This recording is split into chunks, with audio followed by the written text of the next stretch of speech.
대통령 선거가 5개월여 앞으로 다가왔습니다. 여야 각 당도 대선 후보 선출을 위한 경선이 한창입니다. 후보 경선이 치열한 만큼 벌써부터 공직선거법 위반 논란에 고소 고발까지 잇따르고 있는데요. 주의해야 할 공직선거법을 노준철 기자가 정리했습니다.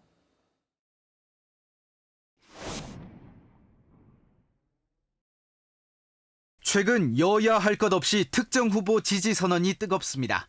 그런데 몇몇 지지 선언의 행사 주체를 보면 이상한 점이 눈에 띕니다. 사실상 향후회나 협회 회원들인데 소속 단체의 이름이 빠져 있습니다. 왜 그럴까? 바로 공직선거법 때문입니다. 공직선거법 87조를 보면 향후회와 동창회, 산악회, 그리고 계모임 등은 선거운동을 할 수 없다고 돼 있습니다. 다시 말해 사적 모임이나 단체는 지지 표명을 할 수 없고 회원 개인만 가능한 겁니다. 기관 단체의 명의나 그 대표의 명의를 나타내지 않고 선거운동을 할 수 있는 개인이 단순히 후보자에 대한 지지 선언을 하는 것만으로는 공직선거법에 위반되지는 않습니다. 대선 후보마다 빼놓지 않고 들르는 전통시장. 그런데 후보가 마이크를 잡고 지지를 호소해도 될까? 답은 안 된다입니다. 공직선거법 제59조는 선거 기간이 아닐 때 야외에서 다중을 대상으로 마이크를 사용해 선거운동을 하는 것을 금지하고 있습니다. 다만 실내에서 전화나 말로 하는 선거운동은 허용됩니다. 유권자가 고등학교 3학년이라면 조심해야 할 게 있습니다.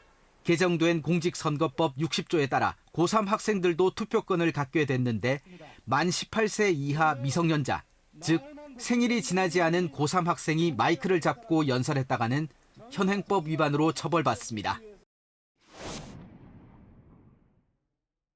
SNS 단체 채팅방도 조심해야 합니다.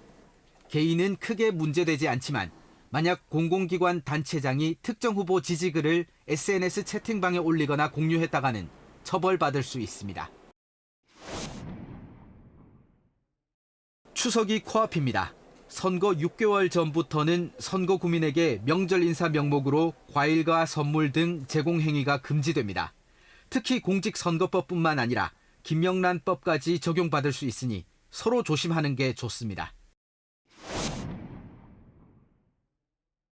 추석 연휴 때 전화로 하는 선거운동은 괜찮을까? 선거 후보자와 직접 통화를 하거나 문자 메시지를 주고받는 건 허용되지만 자동 송신 장치로 녹음된 음성으로 전화를 거는 것은 현행법 위반입니다.